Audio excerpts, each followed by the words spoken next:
زه کانجو ته راوغوښتم او په ما دلته ډزې وشوې او په ما پسې رانغی.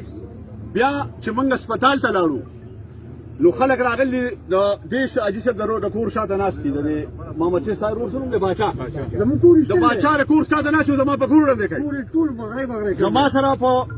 موجود په هسپتال کې ډي سي صاحب ناست دی ایس پي صاحب ناست دی.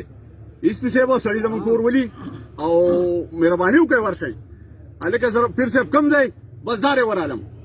چې سهار ښه رڼا شو ګاډی مکمل وسوځو تاسو به را ګاډي نه پکچرې والې لوخړه شو رڼایي ولګېده. وروره زه دې ځای نه سړي روان شو سره د راکړلانچو څو 35-40 کسان 35-40 کسان او په دې لاړه ورک شو.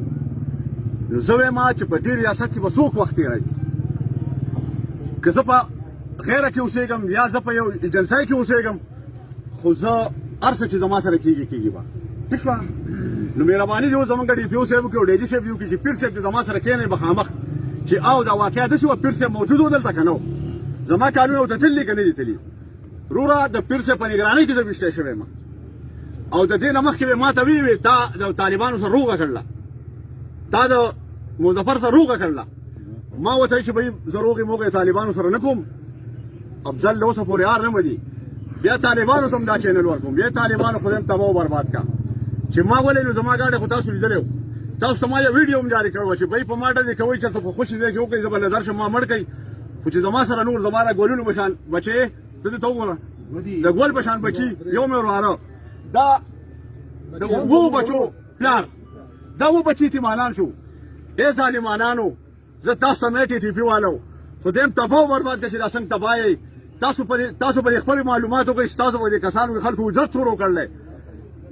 تاسو به ټي ټي پي والو کې خلک اجرت کوي. نو مهرباني وکړئ یا ټي ټي پي والو که مسلمانان یې او د مسلمانانو نه پیدا یې مسلمان ملک کې پیدا یې نو دا تصویران وګورئ خو دې هم تباه و برباد کا چې زما سره دا ظلم ولې وشو دا زما سره وم کیس دی څوم وم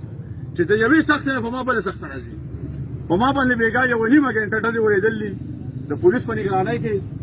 دا خواته تاڼه ده پولیس چې ډیډي والا چې دلته موجود و یو ډز چا نه دی کړی یو زما نه مطالبو سره احتجاج به د کم پورې جاري هغې پورې جاري چې ما سره ډي پي او صاحب او ایس پي سي ډي مخامخ نه ساسي او ایس پي ډي پي او صاحب د ده نه تپوس وکړي چې پیر صاحب ته دلته موجود وې که نه وې که دی وایي چې زه موجود نه وم دی په دې لار په ما پسې ولې نه راختو چې ډزې جاري وي د سی ټي ډي ایس پي په ما پسې سره نفري ورسره وه ټوپک ورسره و چې په ما ډزې جاري دي نو خپل تانې ته خو ټلیفون وکړه که چې ما خو پولیس راشي که نه مونږ خو امداد راکوي که نه چې ما پسې خو د ګیټ کو د ور کولاو کړي چې زه د سوارې نه خو بچم که نه مړي خو وشو دا